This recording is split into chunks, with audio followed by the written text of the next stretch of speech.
मानवता का सनातन प्रश्न। आदिकाल से मनुष्य सुख की खोज में है।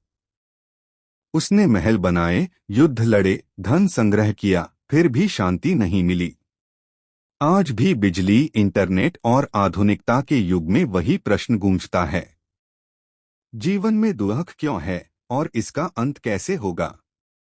बुद्ध ने इसका उत्तर दिया, न दर्शन से, न विश्वास से, बल्कि प्रत्यक्ष अनुभव से।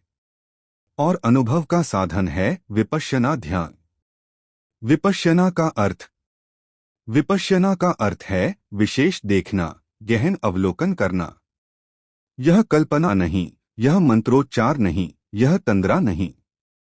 यह है स्वयं को, अपने शरीर और मन को ज्यों का त्यों देखना।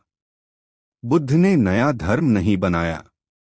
उन्होंने केवल जीवन के शाश्वत नियम को पुनः खोजा, अनित्यत्व, दुख और मुक्ति का मार्ग। अभ्यास।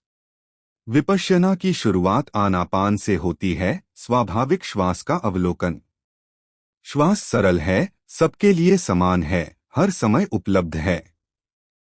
श्वास पर ध्यान से मन धीरे धीरे शांत होता है। फिर साधक पूरे शरीर में उत्पन्न होने वाले संवेदनाओं को देखता है, झुनझुनी, दबाव, कंपन, गर्मी, पीड़ा, सुख। यही सच्चाई स्पष्ट होती है।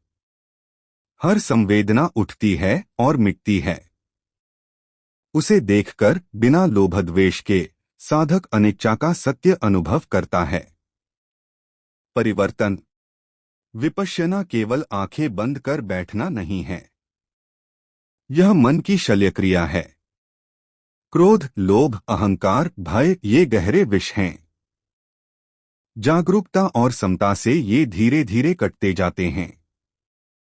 मन शुद्ध होता है। हृदय करुणा से भरता है। व्यक्ति संतुलित और शांत होता है। जहां पहले क्रोध था, वहां धैर्य आता है। जहां लोभ था, वहां संतोष आता है। जहां घृणा थी, वहां मैत्री और प्रेम खिलते हैं। बुद्धकाल की कथाएं। अंगुलिमाल, जो डाकू था, विपश्यना से करुणामय भिक्षु बन गया। किसागोमी, जो अपने मृत पुत्र पर विलाप कर रही थी, विपश्यना से मृत्यु का सत्य समझकर शांत हुई। सम्राट अशोक, जो युद्धप्रिय था, विपश्यना से अहिंसक और दयालु शासक बना। ये केवल कथाएं नहीं, बल्कि जीवित प्रमाण हैं कि विपश्यना से मानव हृदय बदलता है। आज की आवश्यकता। आज चारों ओर तनाव, चिंता, हिंसा और अकेलापन है। विज्ञान ने साधन दिए, पर शांति नहीं दी।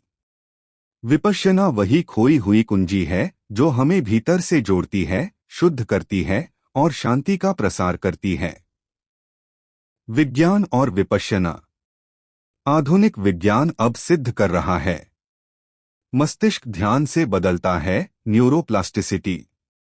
शरीर की रोग प्रतिरोधक क्षमता ध्यान से बढ़ती है। मानसिक तनाव और आघात विपश्यना से घटते हैं।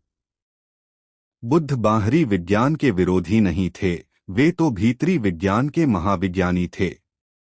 सार्वभौमिक पथ। विपश्यना किसी धर्म, जाति, पंथ की बंदिश नहीं है। यह जल की तरह है, जो भी पिएगा तृप्त होगा। यह औषधि की तरह है, जो भी लेगा स्वस्थ होगा। बुद्ध ने कहा, स्वयं आओ और देखो। जीने की कला। अंततः विपश्यना जीवन जीने की कला है। यह सिखाती है कि भीतर शांति से कैसे जिए, दूसरों के साथ सामंजस्य से कैसे जिए और परिवर्तनशील दुनिया में अर्थपूर्ण जीवन कैसे जिए। यह जीवन से भागना नहीं है, बल्कि जीवन को पूर्णता से जीना है। निष्कर्ष, चलो इस पथ पर। विपश्यना दूर नहीं है। यह आपके भीतर है, आपकी श्वास में, आपके संवेदनाओं में, आपके मन में। इस पथ पर चलो, न विश्वास के लिए बल्कि अनुभव के लिए, न कर्मकांड के लिए बल्कि मुक्ति के लिए, न कल के लिए बल्कि अभी के लिए। क्योंकि विपश्यना ध्यान ही मुक्ति है।